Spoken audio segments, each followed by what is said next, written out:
This episode of Eat the Rules is brought to you by You on Fire. You on Fire is the online group coaching program that I run that gives you a step-by-step way of building up your self-worth beyond your appearance.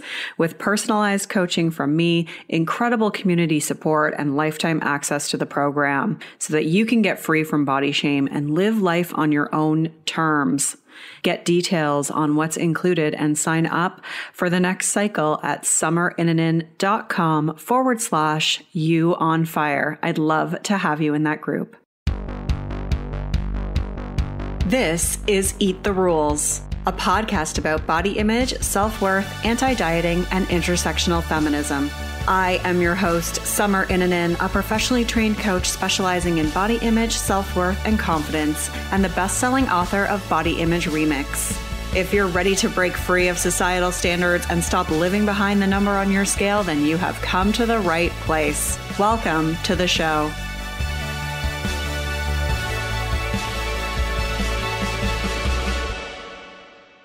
This is episode 181, and I am interviewing Shana Spence, registered dietitian nutritionist and otherwise known as the Nutrition Tea on Instagram.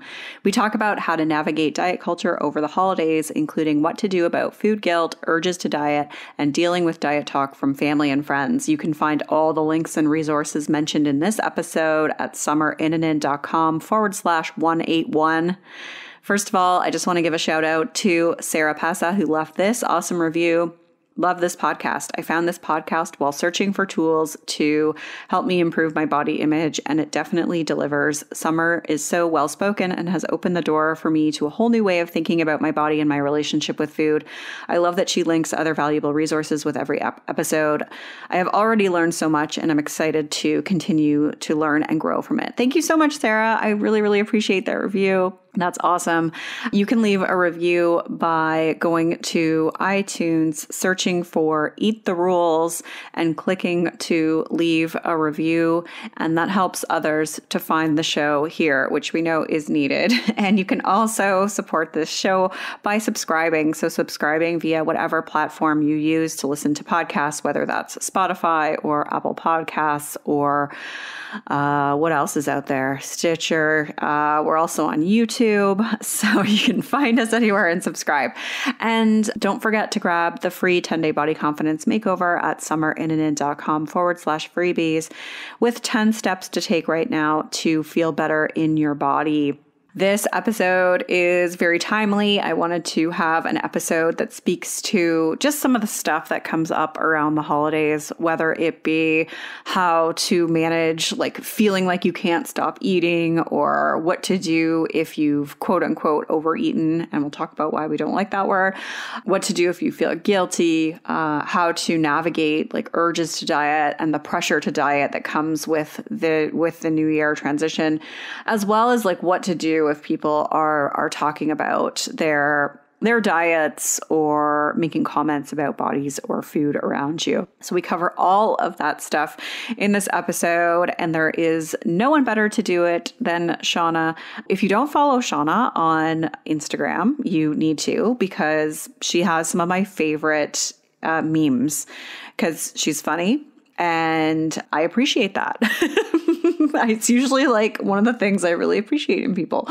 But anyways, no, her memes are often just like super on point. And also often there's like this level of sass in there and hilarity that I just adore. And so that's who I am interviewing today. And then this podcast is probably going to go on hiatus for a week or two towards the end of December. And then we'll be back in the new year. I've got some really awesome interviews coming back then. I'm taking a couple weeks to just decompress. It's going to be a bit weird, I think, because usually I go to visit family for the holidays, but we have none of that this year because of COVID. So it's just me and my little family here with my husband and my son, and everything's kind of been canceled that we had set up to do. And we won't be seeing family because they live across the country. And so it's going to be really strange, but I'm going to try my hardest to try and make it seem like a break. I think it's going to be so hard because normally I need to be out of my house for it to feel like a break. I don't know, maybe I need to like bury my computer in the yard or something, or redecorate my bedroom so it feels like I'm in an Airbnb. I don't know. Help me. Do you have ideas? Send them my way. I'm sure I'm not the only one feeling this way. It's a little depressing. And yet, because I have a 2-year-old, I'm super excited to celebrate Christmas with him. So that helps me on a personal level. But let's get into this episode. Shana Spence is a registered dietitian nutritionist based in New York and goes by the handle at the Nutrition Tea on Instagram. She calls herself an Eat Anything Dietitian and wanted to create a platform for open discussion on nutrition and wellness topics, considering all the information circulating around these days. She provides counseling via the virtual world from a health at every size perspective, as well as an intuitive eating approach. Hi, Shana. Welcome to the show. Hi, thank you for having me. I'm so excited to have you here. As I was saying to you right before we hit record, I love your memes. They always make me laugh. They're like totally my kind of humor. And so I was like, I need to have her on the show. Yeah, thank you. I know, like I was mentioning before, they're all true to life. Which, I mean, it's funny, but it's also like these are things that people actually say too. So, yeah. Oh boy. Yeah. Which makes your job in some ways like you're probably banging your head up against the wall. And then other times you have this great outlet because you can just take it and make these like hilarious memes that show the ridiculousness of their statements. Exactly. It's like the best of both worlds. Yeah. Right. Like, I mean, you need some inspiration, so it works. True. Exactly. Well, I'd love for you to start out just by telling everyone, like, what kind of led you to this work? Like, did you have kind of a tumultuous relationship with food or your body growing up? How did you become like an Eat Anything Dietitian? I know is what you refer to yourself as. Yeah, I actually started out, this is my second career. And so I'll just go into it briefly. Like I used to work in fashion and I actually didn't become licensed until about 2 years ago. So this is definitely new for me, but I did kind of have some food issues growing up, as most of us did, dare I say, just because of diet culture. Just growing up, and especially it really hit hard, I would say, in college. Like high school, it was like so, but definitely college. That's kind of when I went on like my first severe strict diet and kind of doing all those things that everyone does, right? Like I went through the period of not eating carbs and, like not wanting to look in the mirror, all of those things. I went through it. And I think what led me to actually become a dietitian in the first place was just because I did a lot of sports growing up. I danced, I swam, all of that stuff. And I think I was always curious about food and also food policy where I lived in New York. And as far as becoming an anti-diet dietitian, that's like a mouthful. It's a mouthful to say. I always feel like I trip my words when I say it. Or an Eat Anything dietitian. I didn't start that until maybe about a year ago, I would say. Like I was never into the fad diets because from my own experience, I kind of learned they don't work. And then I began seeing the messages on social media. So that's kind of where it sparked interest for me.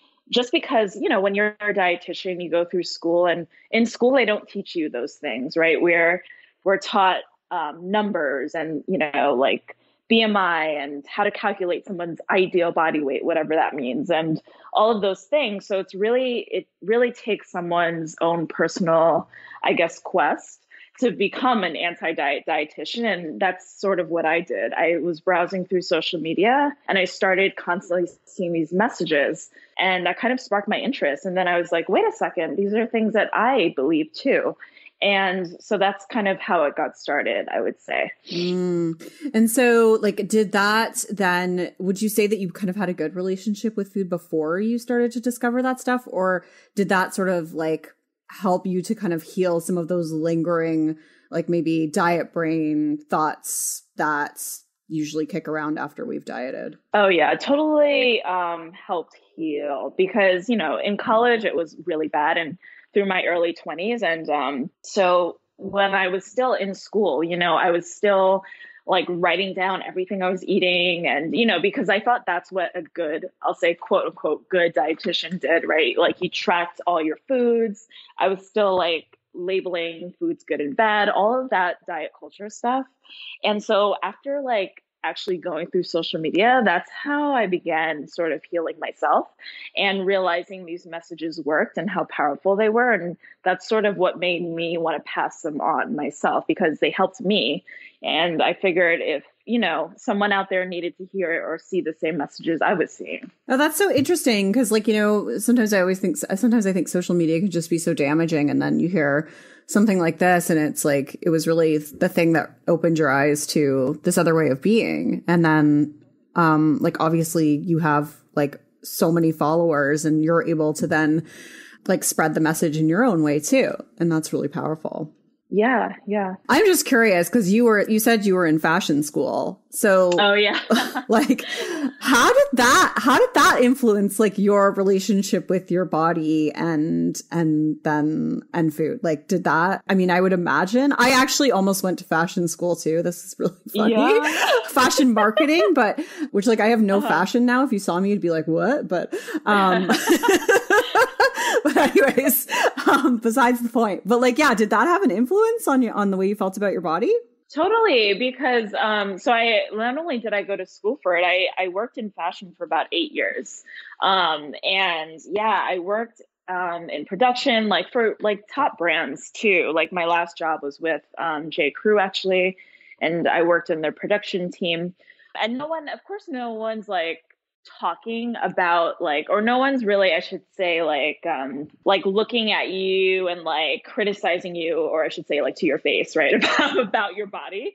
So, but the thing is that we're constantly talking about fit models and we're constantly in fittings and you're seeing like all of these thin people walking around and it's just like, it triggers you. It does. So it wasn't the best relationship with food. Like I was always writing down everything I ate, which is why I'm so against, like all my posts now are so against this because I used to do it and I saw like what it did to me and what it did to my mindset. Like I used to write down everything and, I didn't want to go a calorie over, or I used to like try to burn off everything. And just thinking about what that was like, I was like, oh my God, I can't believe I did that.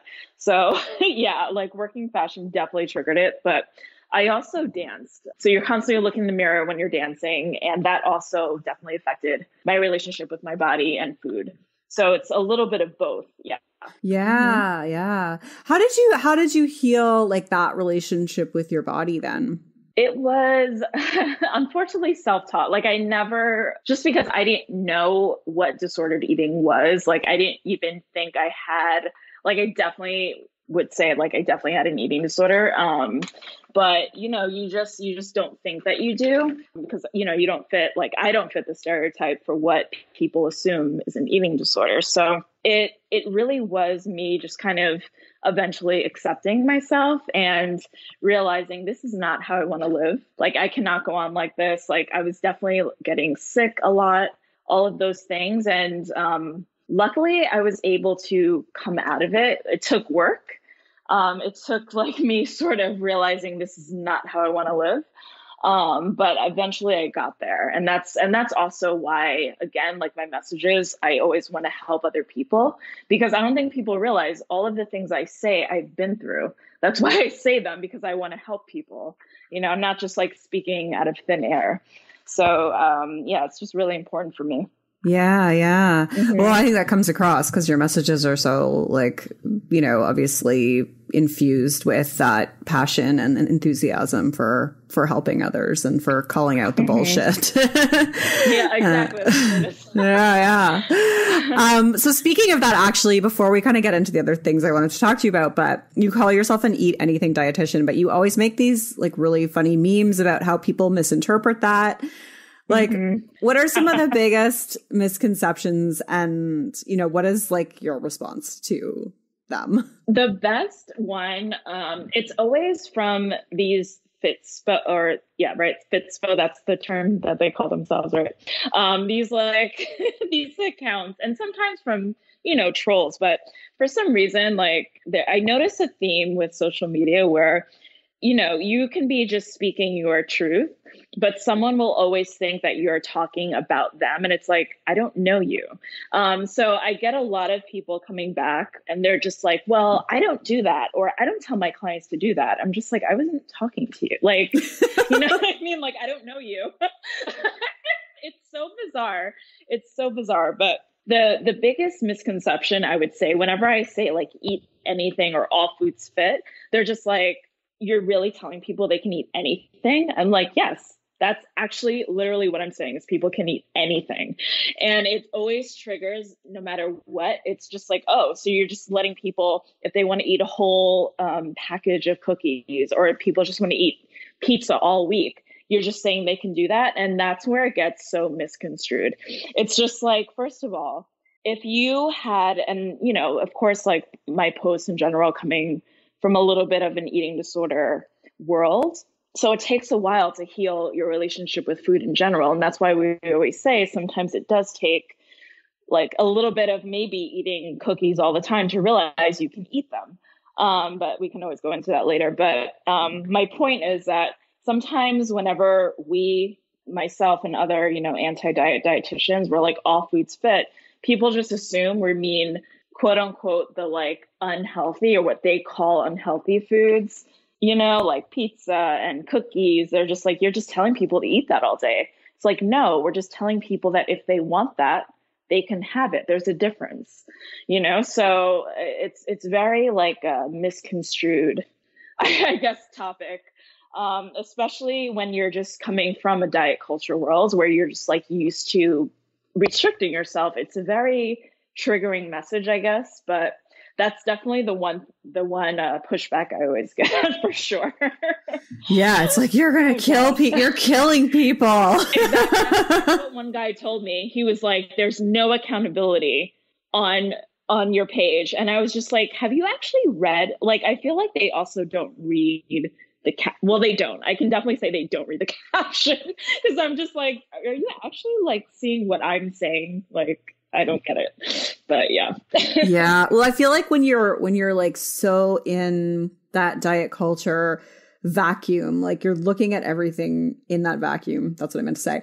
And so like, you're so conditioned to think like you can't trust yourself, like you have no control, like you need someone else to tell you what to do. And so when the notion of like not having those things is communicated to you, you're like, oh, but then all hell will break loose. Like I'll just, like there's no way I'll eat a piece of fruit again or whatever.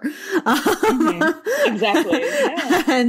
And yeah, like that's how powerful that brainwashing is, because it really makes you think there's no way you could trust yourself to. That's what it comes down to. Because there's a lot of pushback also when we tell people not to like track their food all the time.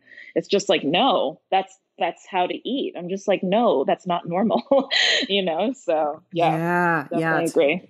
Mm-hmm. Totally. Oh my gosh, I used to track everything too. I had Excel spreadsheets. I talk about that. Like I used to like literally input every cherry tomato. Like it was just like such a waste of time. Anyways, I know. Yeah. Oh my God. Like what do I do with all that time now? I don't have it, but I have a kid now. That's why. But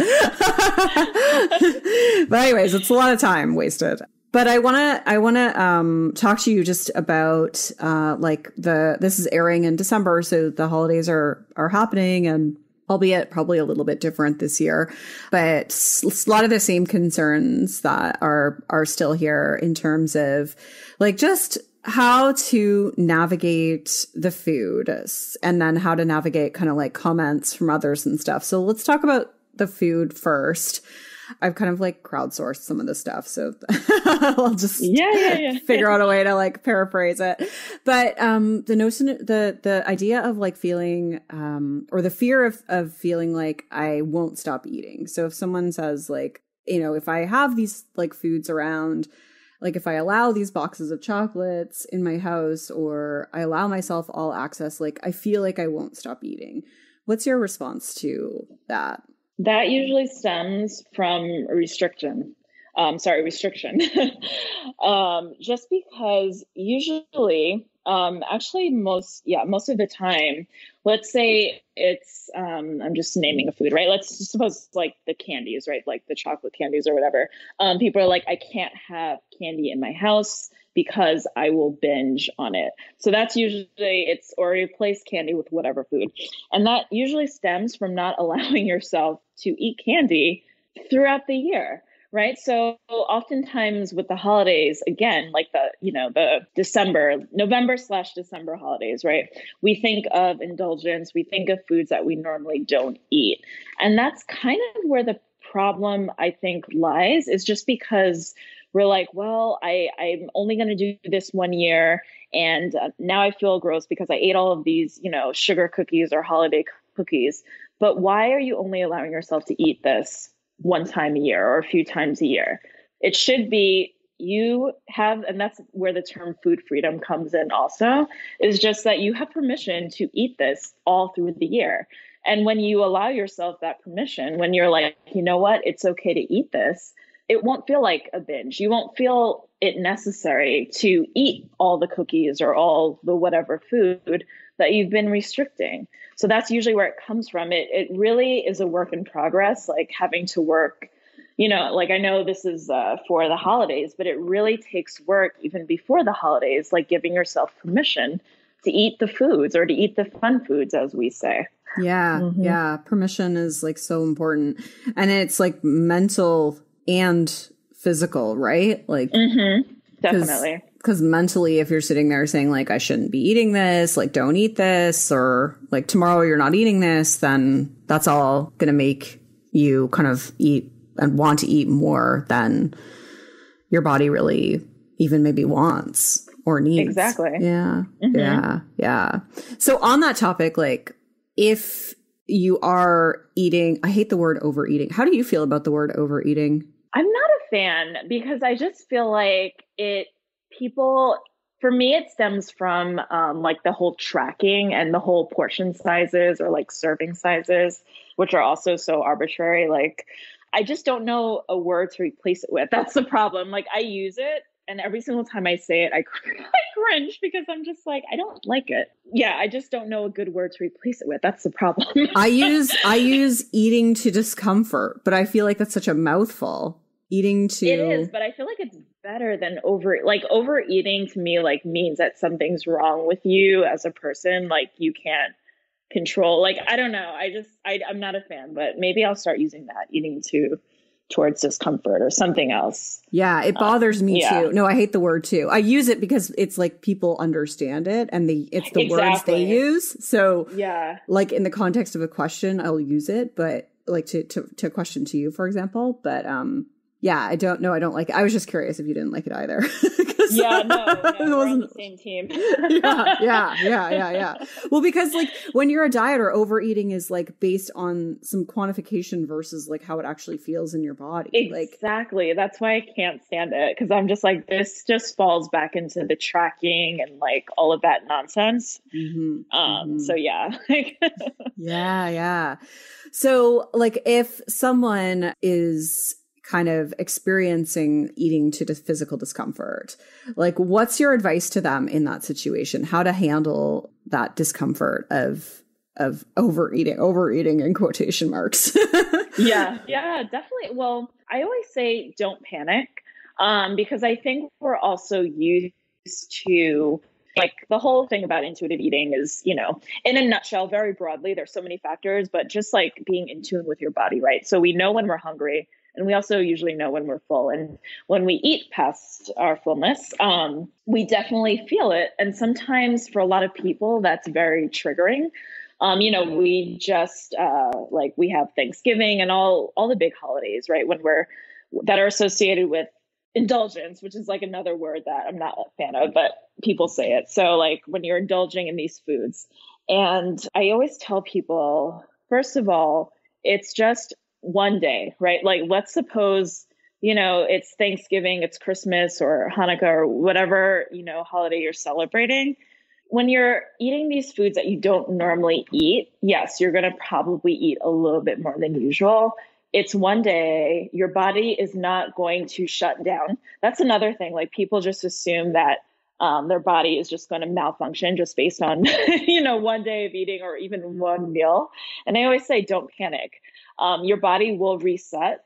And honestly, a lot of times, again, the eating past fullness, especially with the foods that, you think are quote unquote bad foods, it's mostly based off of restriction. So again, allowing yourself to eat things throughout the year and not thinking of foods, like certain foods, only as like special occasions or foods that you normally don't allow in the house, like allowing yourself to continually have them will definitely decrease that feeling. But the main point is definitely like, don't panic. Your body knows how to reset itself. Like, definitely give your body more credit. I don't think we do that enough, quite honestly. Like, our bodies are very powerful, and I think, like we talked about earlier, we're always told to mistrust our bodies. And I always say, like, your body knows what it's doing. I'm not going to go into detoxes, but that's usually the reason why detoxes are sold so well, because people are like, well, I need to get my body working again. It's like, no, your body is working. It's working right now. Mm-hmm. So that's kind of what I always tell people. Yeah. And that's like, that's helpful too. Cause I was going to ask about like the guilt, like how do you, do you have any tips on like what to do with the guilt after you've kind of eaten something and then you're feeling bad and then you're feeling bad about yourself? And well, just like, first off, I just want to say too, like, it's definitely understandable. Like, I'm not, sometimes I worry that people will think that I'm like dismissing their feelings or, making fun of people. And I'm not. Like, it's definitely understandable why, you have guilt around food. It's because we're constantly surrounded with articles and media telling us to. So, I definitely feel like people's feelings about that are totally valid.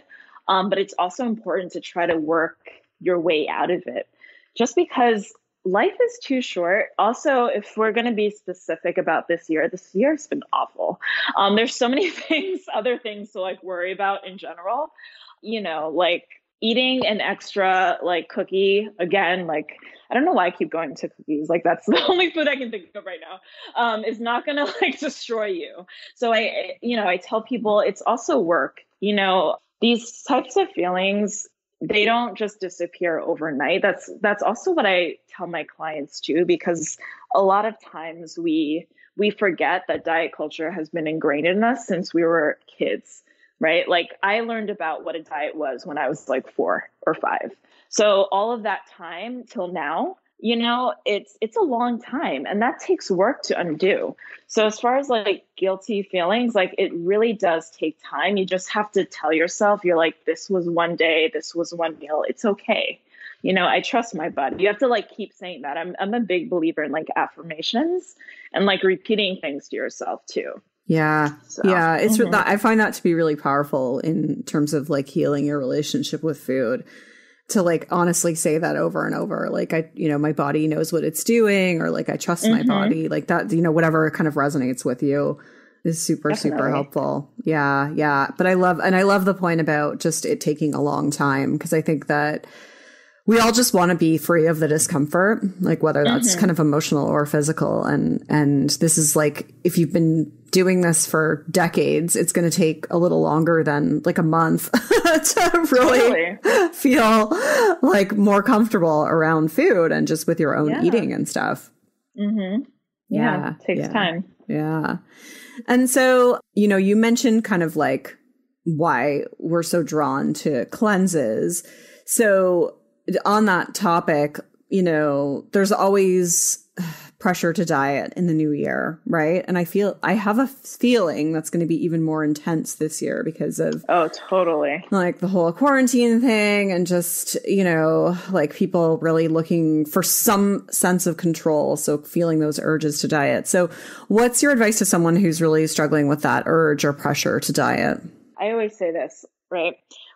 Especially now, like you mentioned, especially this year, it's going to be extra. Like, I actually already see the posts and like the ads for diets and all of that. And I just go back to keep saying that, like, you have to trust your body, right? Like, I saw a tweet, right? I'm on Twitter a lot. So I saw like a tweet randomly, and she wasn't a dietitian, but I remember I was just like blown away because the words were so powerful, where she was just like, you know what? Don't even think about, and I'm paraphrasing. So don't even think about doing a diet, like you're going to see January coming, all the ads are coming.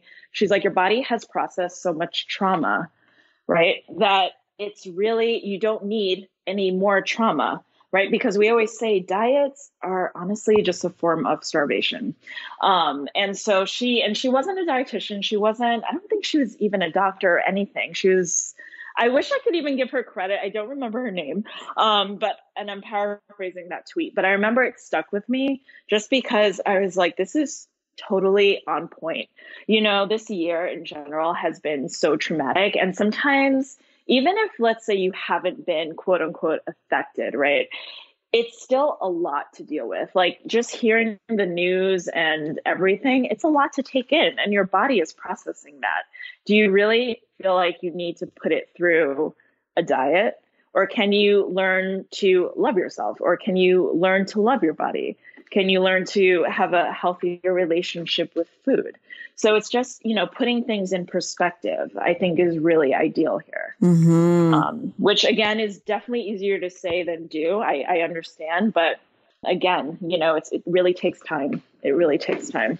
Yeah. But I love the idea of looking at diet as like a stressor. Like dieting is a stress, like it's true. And it like increases that kind of stress response. And it may feel like it doesn't in the beginning, but like the long lasting effects of it are like greater damage to your nervous system and your physiology and everything else than not doing it, obviously. Agree. Yeah, it was such a great tweet. I'm kind of mad now that I didn't save it or anything. I feel like I saw it too. Oh, really? Okay. But I have no idea. Like I have no idea when and where, and I don't. Yeah, exactly. So I don't, if I come across it, maybe it will resurface. Like maybe I'm sure it will. I'll email you. Yeah.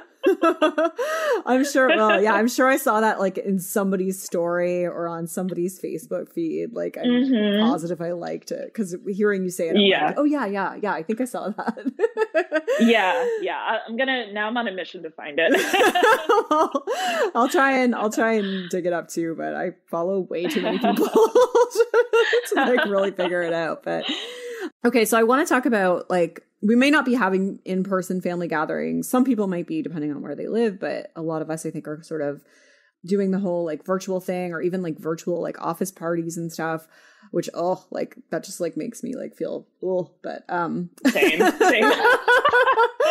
But a lot of people have to do it. So I'm just curious to know, like, what's your advice to someone who is in a situation, whether it be like with family or with coworkers, where kind of like jokes about the quarantine 15 are coming up? Or let's talk about that first. Yeah. Before I make it a big question.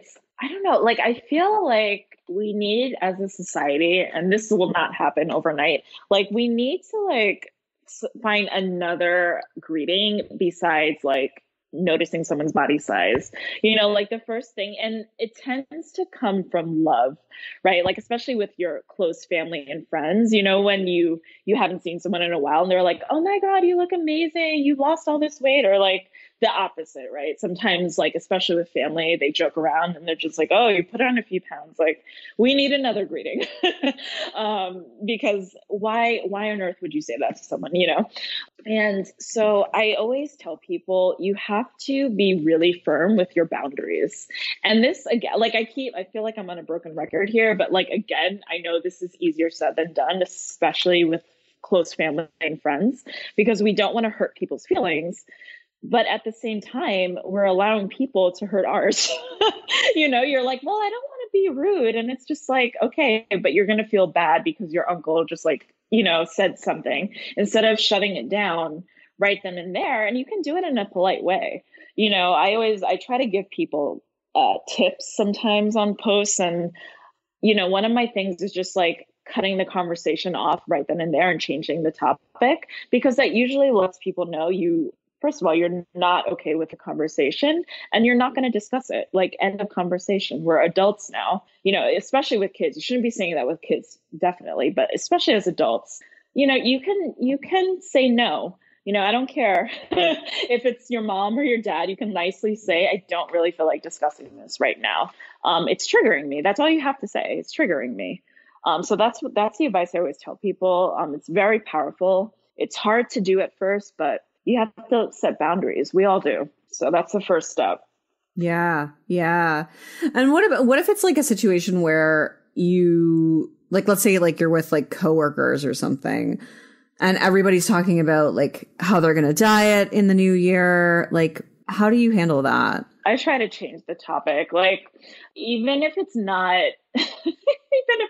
successful, I feel like the more you try to change, well, okay, so there are different scenarios, right? Like if it's just you and someone else, like on a work call, like with one or two other people, you can find a way to be like, oh guys, let's, in a funny way. Oh my God, this is so like, I'm over it. I'm over dieting. And then you can talk about something else or try to steer the conversation. But if it's like a big, I'm picturing one of those like Zoom parties for work. Yeah, me too. multiple people. One, that's what the mute button is for. Okay. Yes. Press the mute button. I'm big on that, right? Big on that. You can press the mute button. Two, you can just, if someone is just like, I don't know, direct somehow the conversation to you or tries to bring you in on the convo, you can just like even though it might seem very like, very airy, just like totally change the subject and be like, oh my God, what, like something, I don't know, whatever you and your coworkers talk about, that's not diet related, change the subject, because that just means you don't want to talk about it. That's kind of, I take that from, like when I watch interviews with like celebrities and stuff, when the ones who don't shut stuff down, when they don't want to ask a question, they just like change the topic, or they just like answer a question, like another question that they thought of themselves. I noticed that recently too. Actually, it's really funny that you say that. Yeah. Which I'm like I was like, oh my God, this is amazing. And again, like I don't even have a good example because I've noticed like different celebrities doing it. I've noticed it with women, actresses, and whenever they're asked like a sexist question or something, and instead of just like shutting it down, sometimes they'll like totally change the subject to make it known they're not answering that. I'm like, boom, perfect. That's what we all need to do. So, yeah. We need to like hire one of their PR consultants to come and teach us how to do that. Like the art of changing the subject. Listening, it's genius. Yeah. But like actually on that note, it's probably helpful to like have some of those prepared in advance, like to think like, okay, like here are kind of like 3 different things that I could change the subject to, and here's how I would say it. Like to, at least for me, I would need that because I'm not very good on the spot. I would need to like, I sort of go into like fight or flight. I go into like either one of those. I don't go into like, I'm going to do something really confident here. I either like shut down, I'm like mute, or like get really angry. So, oh my God. So, but or you can hit people with facts and be like, hey, did you read like anti-diet, and then you can go into why diets are horrible. You can do anything. Yeah. Hey, well, why don't we do the anti-diet starting January 1st? Oh yeah, exactly. Oh man. Yeah. But but I think like there's so much power in changing the subject, and you're right. So like I'm going to really start to pay attention. I noticed that with a celebrity this week that I saw like an interview with, and it was one of the first times I'd noticed like how well someone pulled it off. It was, and now I'm going to like really start to notice that. And that's actually for everyone else listening, like go watch some celebrity interviews as long as it doesn't trigger you. Exactly. Yeah. That's the key also. Yeah. And like, notice how that's done. Yeah. Yeah. Anyways, that's really good. I guess like just the last thing I wanted to kind of squeeze in here was just about like, I think a lot of people are kind of feeling a little isolated or just like, because of this pandemic and the way life is, and like just, burnout from our adrenal systems, like constantly being lit up. So we might be kind of like turning to food more often. What's your advice to someone who's like feeling like they're eating emotionally like more often than they normally would? Well, that's, comfort food and like emotional eating in general. It should be more normalized. Like I understand like I guess the quote unquote, right, pros and cons of everything, but it's not something that I don't think people should be ashamed of doing it. Like it's called comfort foods. Like I recently had this conversation actually with a client because she was having these doubts in her head too. She's just like, I keep turning to these comfort foods. I'm like, well, they're called comfort foods for a reason. So I don't want people to think that it's, something is wrong with them. It's just like a natural response, especially when we're going through a lot. But I would say that it's just because sometimes there's so many things that we could do that we're not like taught. Like I know that therapy also is becoming very normalized right now, which is great. I think talking things out is very helpful in some ways too. But I feel like oftentimes we're not given, I guess you can say like other things to do. Like I'm a big fan of writing. Like personally, I like to write things down. I feel like sometimes I myself, like I want something comforting to eat when I'm not necessarily hungry. I don't necessarily think that's a bad thing anymore, but sometimes I start to write things down. I'm just like, why am I feeling this way? I'm stressed. I'm in a bad mood. Like I just got, this is a very stressful time on so many levels. So I start to write things down. So that's helpful for me. Also reading things, like I think just finding some really good resources is very helpful as well. But I don't want people to think that there's something wrong with eating because that again is like stemming from diet culture. Anytime we eat for like any reason, I feel like diet culture just tells us it's a bad thing. So I want people to stop thinking that and just know that it's normal, but also to find some other form of an outlet, I think is also really helpful. So it takes a little bit of creativity, right? And sometimes because we're not used to having another outlet, we don't know what we like, So the same client, like a week later, she actually came back to me. She found adult coloring books and she was just like, I love this. Like it's getting out like her frustration with some issues that she was having. She was just like, I feel like I'm getting things out. She's still eating her comfort foods, but she also has another outlet. So it's just about balance. And it's just about like finding things that comfort us that sometimes aren't always food, but yet food is okay. It's like hard to explain. Like it takes a while, but like, it's okay to eat. I feel like I want to just sum up, like it's okay to eat, like, because we're always told it's not okay to eat. Like, I just want to say the opposite. Yeah.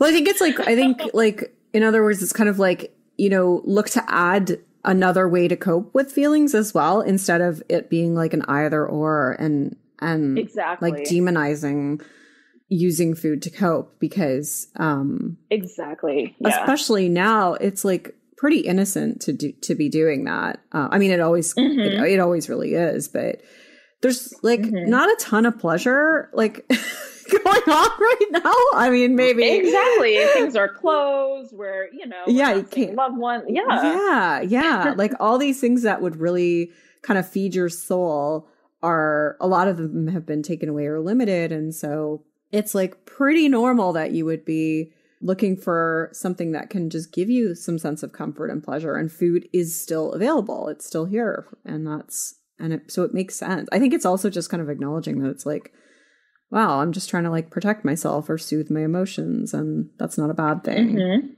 And I can look for other ways to kind of deal with those emotions too. Exactly. Yeah. No, it makes a lot of sense. Well, we're going to wrap things up here. That was so good and super helpful. Oh, yay. Where can people find more of you? Well, the Nutrition Tea is my Instagram handle. And the name is very repetitive, right? So my website is also the Nutrition Tea, as is Twitter, as is my Facebook group. So all of the Nutrition Tea. How did you come up with that name? Like I'm on repeat. I honestly, okay, so I wasn't going. So back when I don't even remember if I was even a dietitian yet. I think this might have just been when I was still like an RD to be, right? I was just like, what am I going to call myself? Because I wanted to start a page, but I have problems with names. And my friend actually was like, well, do you want to like give the tea on something? And I was like, oh my God, yes. And that's how the name came up. The Okay. nutrition tea. Yeah. I was always wondering. I was like, does she like tea? I just didn't know. No, I know that's the question I always get too. People are like, "Oh, so you're like really into tea?" I'm like, "No, I'm actually more of a coffee person." But I do like giving the tea, like Yeah. which I don't want to say gossip, but that's essentially what it is. Yeah. No, I love it. Okay, that's a good play on words. That's good. Well, thank you so much for being here. I loved our conversation, and I'm excited for people to listen to it. Yes, thank you so much for having me. Rock on. I love chatting with Shana. I hope that you found all that stuff helpful just to help you navigate these next couple of weeks and beyond. I mean, let's be honest, this stuff is always pervasive. So you can use this advice anytime. You can find all the links and resources mentioned at summerinnanen.com/181. I hope you have an all right December. Like if it's all right, I think that's pretty good. And maybe yours is amazing and that's even better. But let's just aim for like, all right, we made it through the year. All right, 2021 is here. Let's hope it's a little better. Okay. Maybe I'll have an episode before 2021, but I'm not holding myself to it right now. So if I don't talk to you, have an amazing December rest of the year or have an all right rest of the year. And I'll be back in the new year with more great stuff, some awesome interviews for you. Rock on. I'm Summer Innanen, and I want to thank you for listening today. You can follow me on Instagram and Facebook at Summer Innanen. And if you haven't yet, go to Apple Podcasts, search Eat the Rules, and subscribe, rate, and review this show. I would be so grateful. Until next time, rock on.